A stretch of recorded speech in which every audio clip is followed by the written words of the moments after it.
The year is 1850. We are in Manchester, in the north of England, standing in the middle of the most astonishing, most shocking, and most important city on the face of the earth. Not the largest city, that is still London, not the richest court, that is elsewhere, but the most new. Manchester is the first great industrial city the world has ever seen, the shock city of the age, the place where the Industrial Revolution roared into life and remade human existence forever. Visitors come here from across the globe, from Europe, from America, simply to stare, because nothing like this has ever existed before in human history. A forest of towering brick chimneys belches black smoke into a permanently darkened sky. Enormous factories, the cotton mills run day and night, their thousands of machines roaring so loudly that workers inside go deaf, transforming raw cotton from across the ocean into cloth that clothes the world. Vast fortunes are being made, and in the shadow of the mills, hundreds of thousands of workers live in conditions of squalor, disease, and misery that horrify everyone who sees them. This is Manchester, Cottonopolis, the workshop of the world. Today, we are going to step into it. Using advanced AI trained on the reports of the factory inspectors and health investigators of the age, the accounts of the horrified visitors who came to witness the new industrial world, the records of the mills and the workers, and the writings of the thinkers, including one who studied Manchester closely and whose conclusions would help shake the world, we have reconstructed the first industrial city at its terrible, magnificent height. To understand Manchester, you have to understand the machine at its heart, cotton. Manchester was built on cotton and on the revolutionary machines that spun and wove it. In the decades before this moment, a series of brilliant inventions had transformed the making of cloth from a slow, hand-powered craft done in cottages into a fast, machine-powered industry done in factories.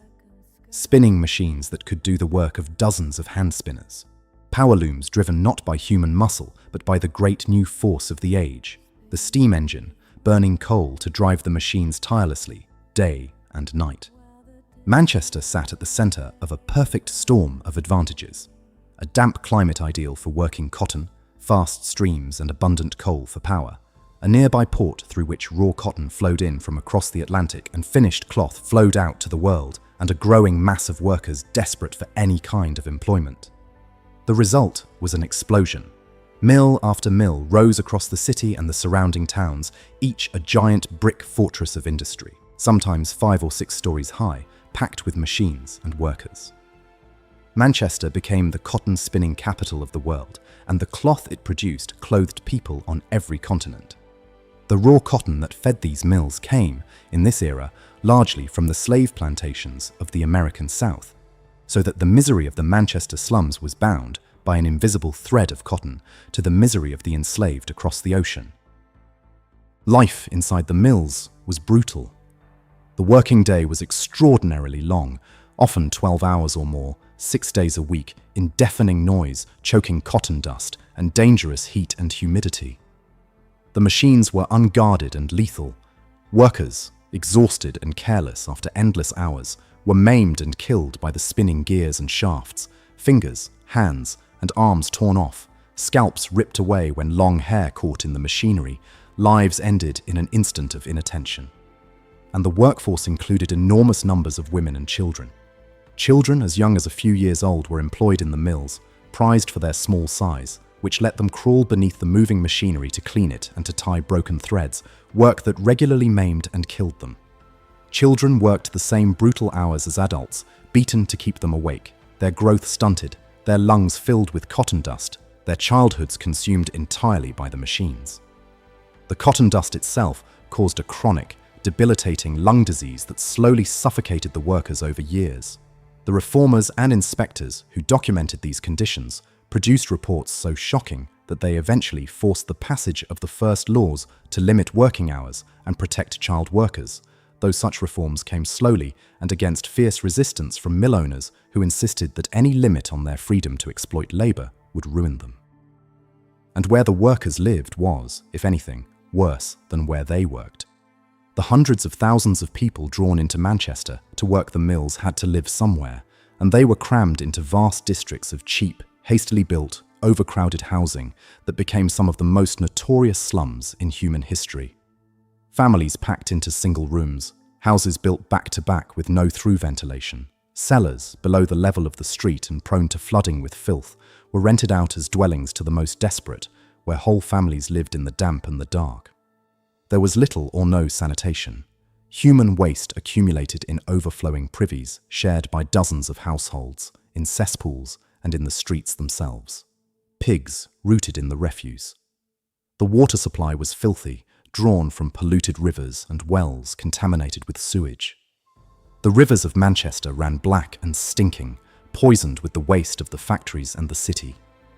In these conditions, disease flourished. Epidemics of cholera, typhus, and other diseases swept through the slums, killing in waves.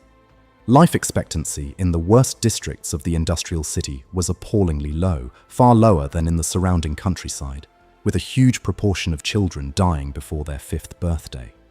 The thinker who studied these slums closely was so horrified by what he saw that his account of the condition of the working class in Manchester became one of the foundational documents of a new political movement that would, in time, shake the entire world. But Manchester was also a place of staggering new wealth and of remarkable energy and innovation. The mill owners, the cotton magnates, grew fabulously rich. They built grand villas in the cleaner suburbs and on the hills outside the city, upwind of the smoke, where they lived in comfort far removed from the slums that produced their fortunes.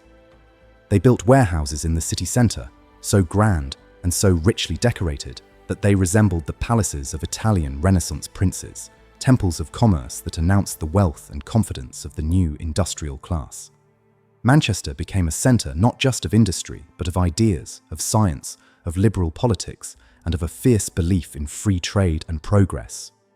It built grand public institutions, libraries, learned societies, concert halls, and eventually magnificent public buildings that expressed the pride of a city that knew it was remaking the world.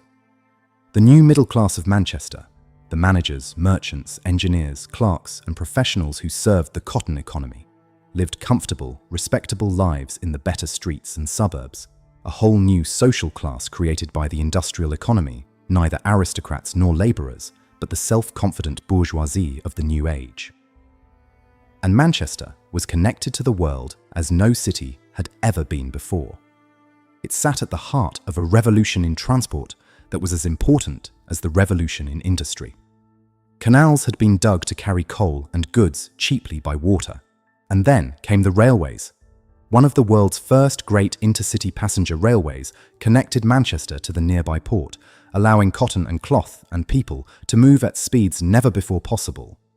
The railway age exploded outward from these early lines, and soon a web of iron tracks connected Manchester to the rest of Britain and through its port to the world. Raw cotton arrived from across the ocean.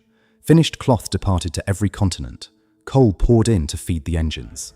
The telegraph would soon allow messages to flash across distances in moments. Manchester was the beating heart of a new kind of world, a world of factories, railways, global trade, and mass production, the world that, for all its horrors and all its wonders, would eventually spread across the entire planet and become the modern world we live in today. That was Manchester in 1850, the first industrial city, the shock city of the age, the workshop of the world. A place of forests of smoking chimneys and roaring machines, of fabulous fortunes and unimaginable squalor, of grand warehouses like palaces and slums where children died in the dark, of brilliant innovation and brutal exploitation, all crammed together in a single smoke-darkened, world-changing place. Manchester showed humanity, for the first time, both the staggering productive power of the industrial age and its terrible human cost. It horrified visitors and inspired reformers, capitalists, and revolutionaries alike, all of whom looked at this city and saw the future, for better and for worse. The mills have mostly fallen silent now. The smoke has cleared. The slums have been swept away. Manchester has reinvented itself many times over in the years since. But it was here, in the roar of the cotton mills and the shadow of the chimneys, in the wealth of the magnates and the suffering of the workers, that the modern industrial world was born, and the entire human story was bent forever onto a new and unprecedented course.